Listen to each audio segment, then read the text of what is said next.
13 officer cadets to go for training overseas. CBC raises concerns on mental health and need to record oral history.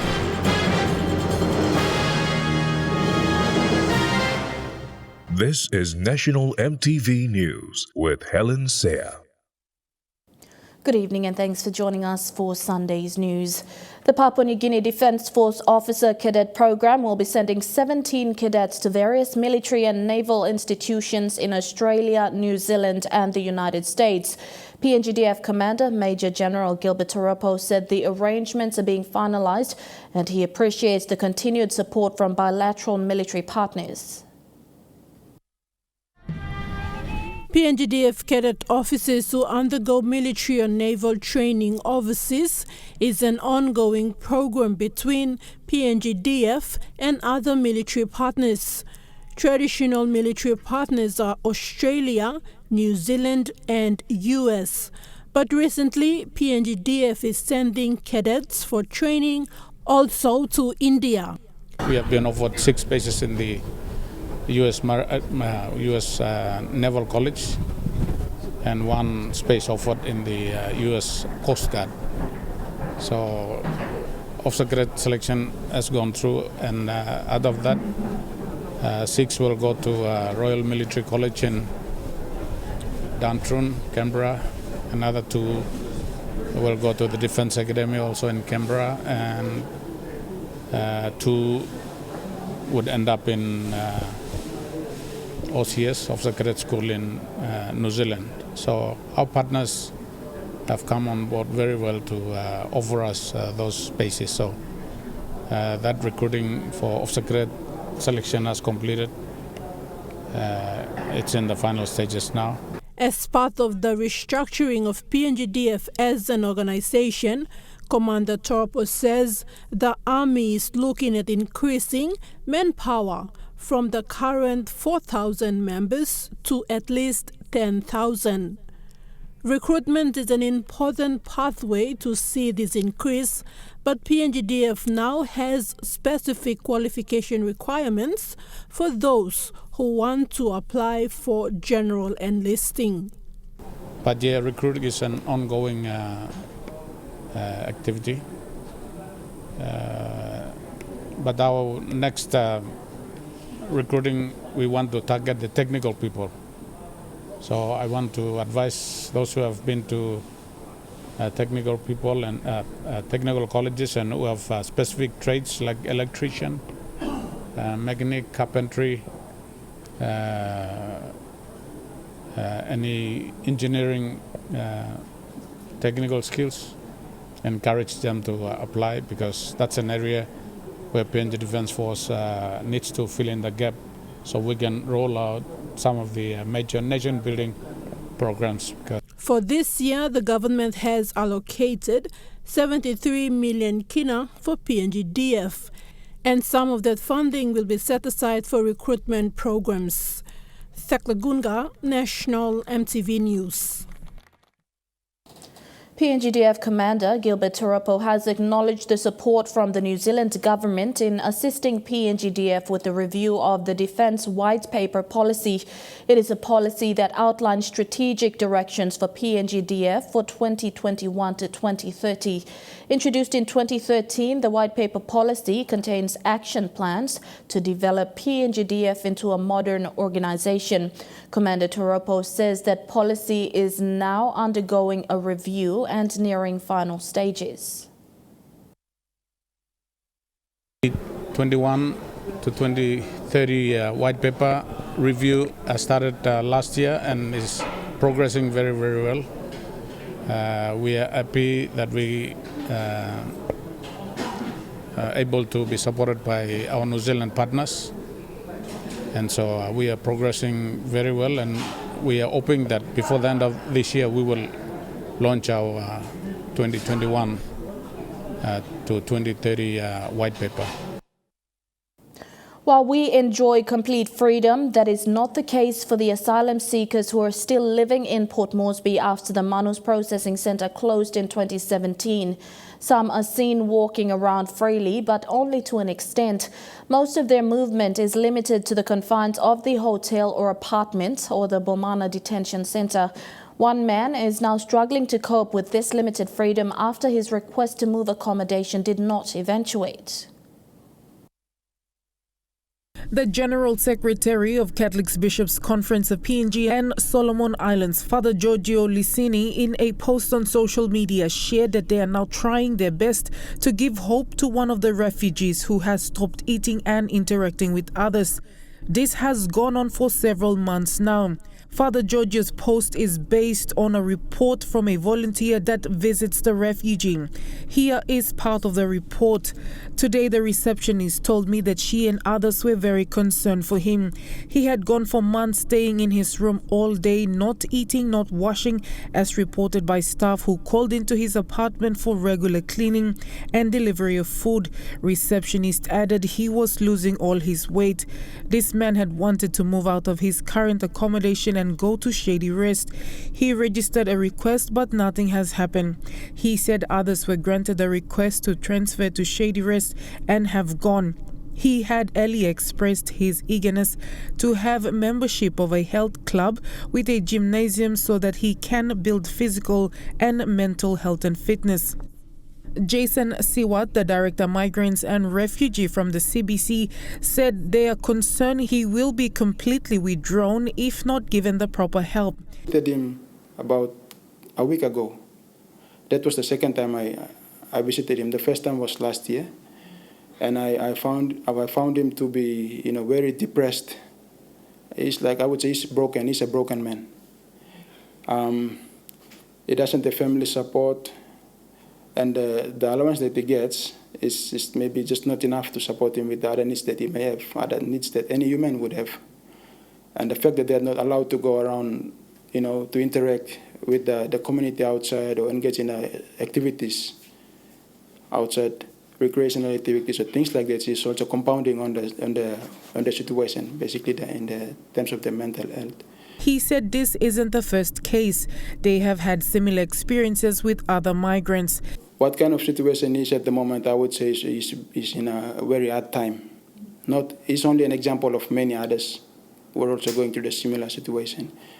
A few of them are much worse than his situation. They've already gone, past the stage where they don't no longer talk with anyone, even the person from their own country. He explained that there are two groups, the refugees and the non-refugees, as determined by the PNG immigrations. Some are given the slight freedom of walking around, but their mind or thoughts are somewhere else. They hardly communicate with other refugees from the same country who speak the same language. Siwat explains that while some refugees have agreed to work and stay here in PNG, not every person is the same, depending on their experiences in their country of origin and while in detention. The CBC and others that try to help approach each case differently. So while some can cope with being away from family and the limited freedom for 7+ years, others simply cannot. They cannot be continued to be indefinitely detained. So there has to be some mechanisms that have to be put in place to take care of them. While that cannot be given full privileges like a citizen or a refugee, at least basic human rights has to be accommodated to some extent. They're just humans. The basic thing is they are humans just like us. We could be in the situation any one day. We don't know what will happen. They were once like us, free to move around, and then something bad happened, and they found themselves to be where they are now. Okay, so as humans, we also have shared the responsibility of making someone's life better or decent. We have to accord them the dignity. The Catholic Bishops' Conference PNG and Solomon Islands have been working closely with the migrants since Australia decided to resettle them offshore in PNG for processing. They assist with counselling and other necessities like food and clothing. In 2013, a total of 1,523 migrants were taken to Manus. 644 have returned or deported to home country. 8 have died, 4 through suicide. 407 have been sent to US, 310 sent to Australia, and 137 now remain in Port Moresby. Shamin Poriambe, National EMTV News. Talks have commenced on the delivery of services for the 1,500 people with special needs in the Yangaroo South Sea district. Local MP Richard Maru, after meeting with Kalan Services in Kaindi, said an MOA will be formulated to commence this service. 2 staff from Kalan Services will be engaged under this arrangement to serve the needs of people with special needs. MP Maru says the aim of this service is not to leave anyone behind. Specifics of these arrangements will be released once an MOA is signed. PNG Air has resumed flights into West New Britain's Hoskins Airport after cancellation of flights due to an increase in COVID-19 cases. The flight restrictions into West New Britain province ended last Friday, 22nd of January. PNG Air, in a media advisory, has announced it resumed flights into Hoskins starting yesterday, the 23rd of January. This is as per measure number 13 under the National Pandemic Act 2020 and approved by Controller David Manning. All PNG Air flights into the West New Britain province were suspended following an increase in reports of confirmed COVID-19 cases. The recent being 5 new cases reported yesterday in the Thalassia district. While flights into Hoskins has resumed, those travelling out of the West New Britain province will need to take a rapid COVID-19 test and results made available at the time of check-in. These tests can be done at Biala, Kimbe and Hoskins health centres before the time of travel. The airline has also announced that only passengers who provide a negative rapid COVID-19 test result will be presented a boarding pass. Thekla Gunga, National EMTV News.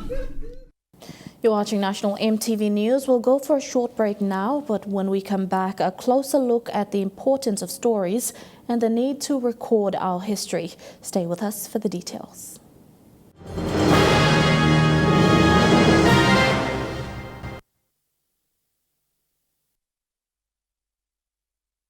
Welcome back. As we end a week of coverage marking the 70th anniversary of the Mount Lamington eruption, the process has brought to light the importance of telling our own stories and writing history from our perspective.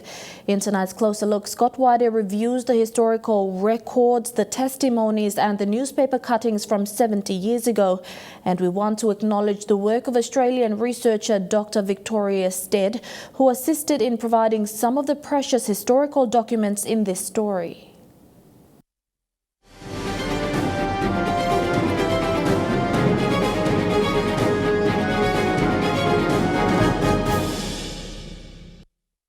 These are newspaper cuttings from 1951, precious archival documents that we've been able to access with the help of an Australian researcher. The coverage conveyed the intensity of the volcano disaster that killed more than 4,000 people in what used to be called Northern District. To say the disaster was traumatic is an understatement.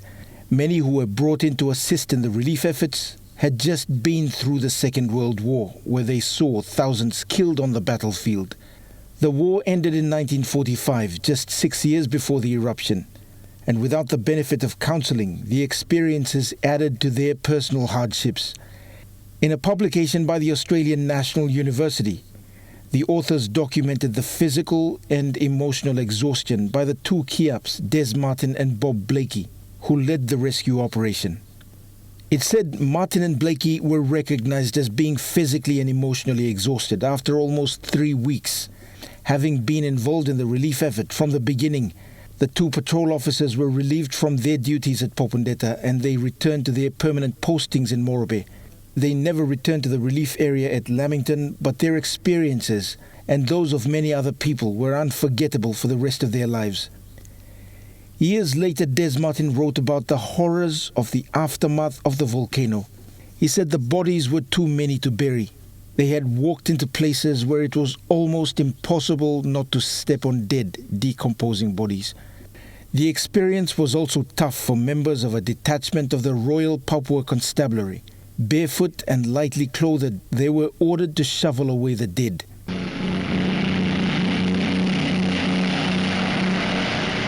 Far away from the volcano, the tropic vegetation is still thick and lush.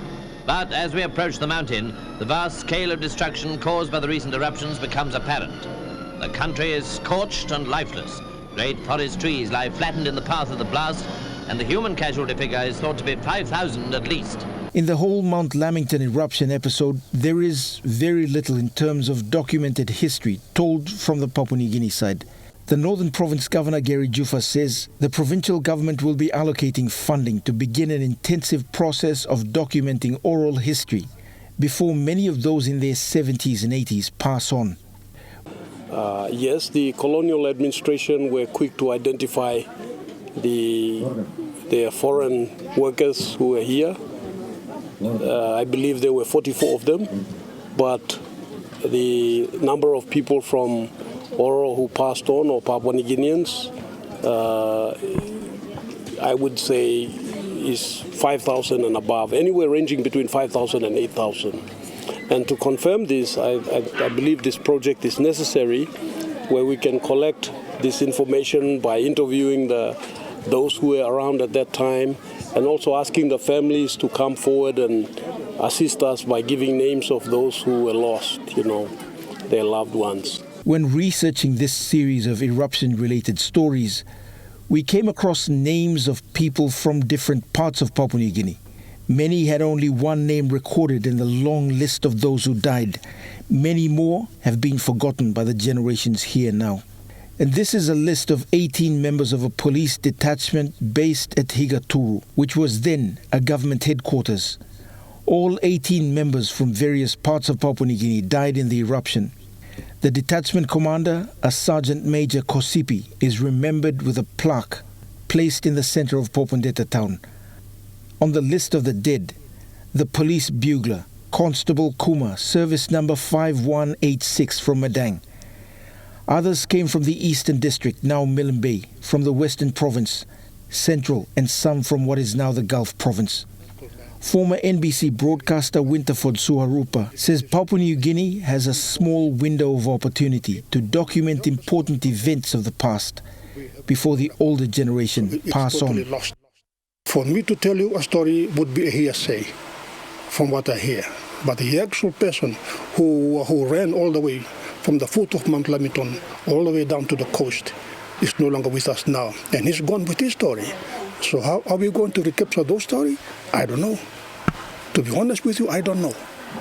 But people like me and others around the place could probably tell a story, but I don't know how true would that story be.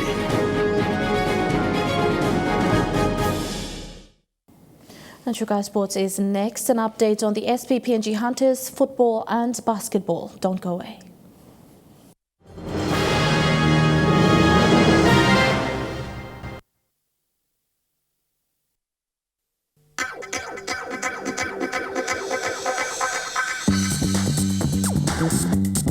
Shukai Sports.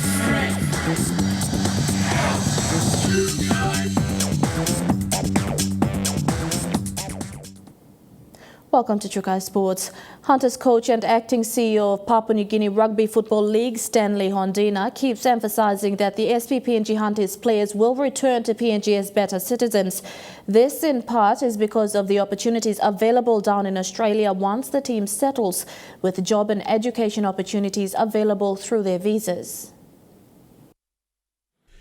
It's a different approach this season for the SP PNG Hunters, with acting CEO of PNG RFL, Stanley Hondina, revealing on Thursday during the team's farewell that their visa will allow them to find opportunities for study and part-time work, even a chance to get expert training on coaching as well. Hondina says this is an opportunity for the players to be better Papua New Guineans. We're not sending you down there like this last 6 years where you go on a plane to play football and return home.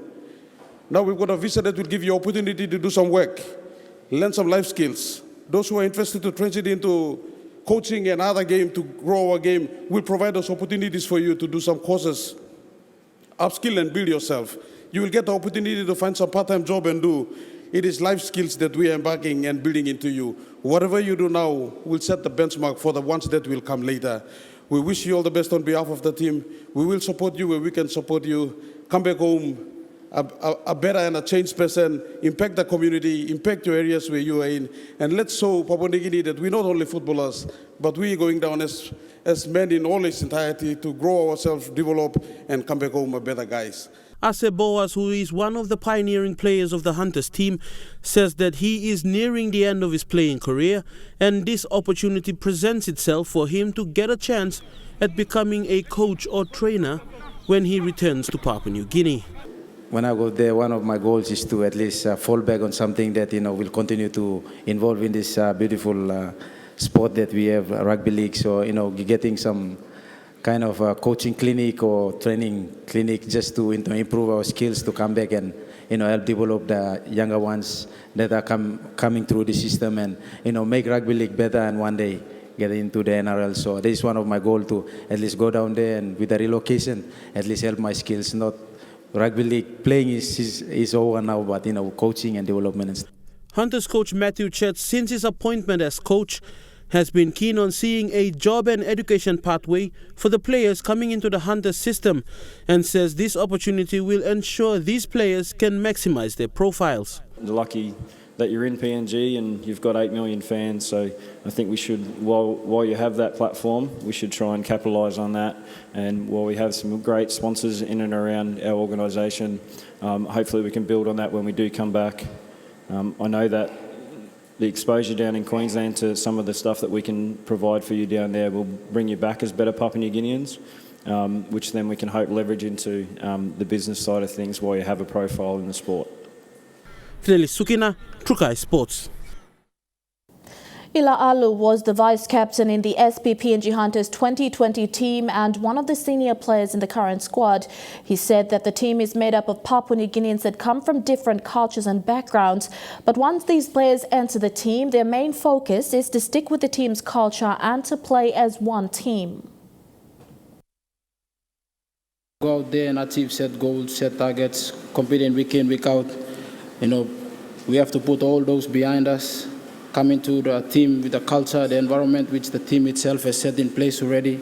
It's all about putting all those customs and beliefs, the culture, the traditions that we all come from, that defined us individually, and coming into the team and working together as a unit. Not just one individual that will make the difference. It will be the entire team and the input that each and every one of them gives. So, despite the background that all of us come from, the moment we come into camp, the main emphasis is to think as one so that we can go out there and compete, do whatever we can as a unit. Those of us coming through the system, and obviously with the new boys coming up, that's the main thing that we continue to stress to them, is the team is above everyone else, despite our own backgrounds. The moment we come into the team, whatever system that has been put in place, we continue to emphasize more on them so that the legacy that the team itself has been built upon can continue to stay despite the transition of players coming to and from. And Trukai Sports will be back with football and basketball after the break. Stay with us.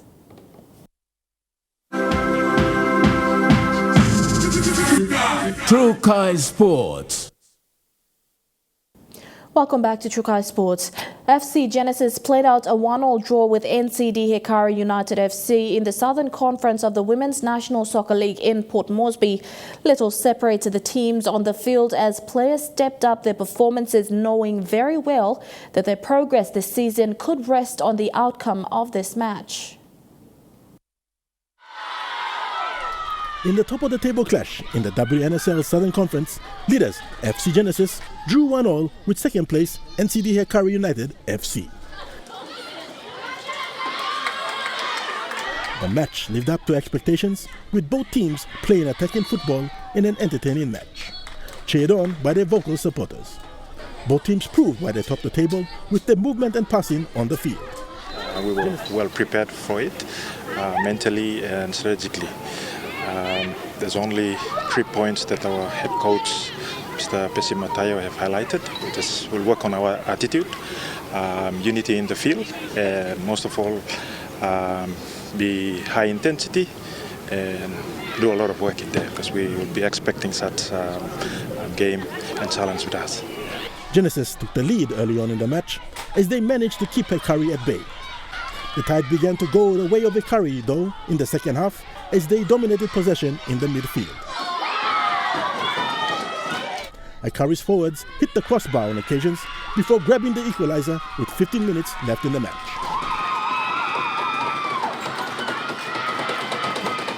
And having that composure, it reflects back to the field, and I give bonus back to them.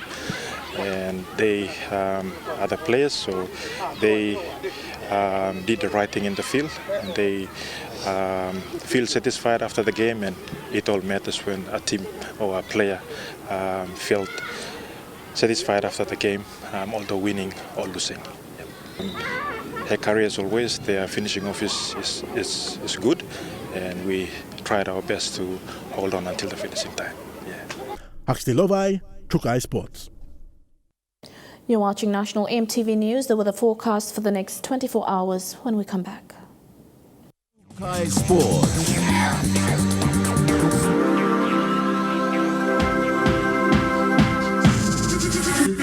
Trukai Sports.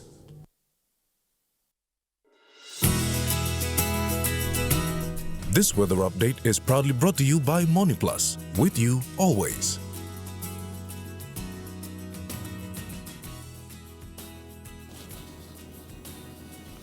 I'll look at the weather forecast for tonight and tomorrow in the southern region. Partly cloudy with possible rain showers in Port Moresby and Alotau.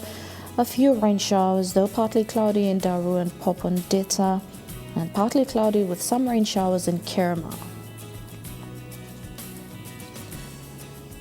In the Mamasa region, fine partly cloudy weather with a shower or two in Lae. A few showers, then partly cloudy weather in Medang.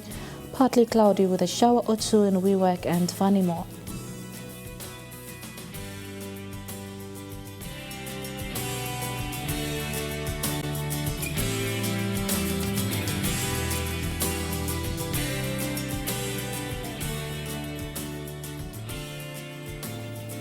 In the New Guinea Islands region, fine partly cloudy weather with evening shower or two in Lorengau. Mostly fine, though partly cloudy with a shower or two in Kokopo and Rabaul. A few showers, then partly cloudy weather in Kavieng and Kimbe, and sunny, then becoming partly cloudy in Buka. And in the Highlands region, chances of rain showers, then possible thunder in Mount Hagen, some rain showers and drizzles, then cloudy in Goroka and Kundiawa, and occasional rain showers, then cloudy in Mendi and Wabeg.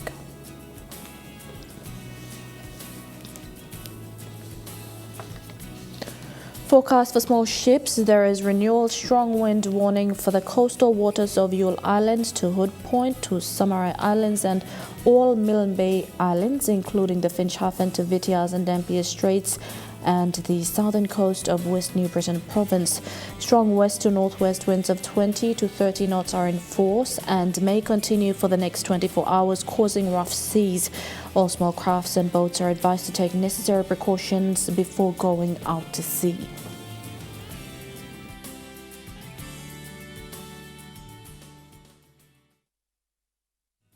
The weather update was proudly brought to you by MoniPlus, with you always. And that's been the news, sport and weather this Sunday, the 24th of January 2021. From all of us here at EMTV, pleasant viewing. Bye for now.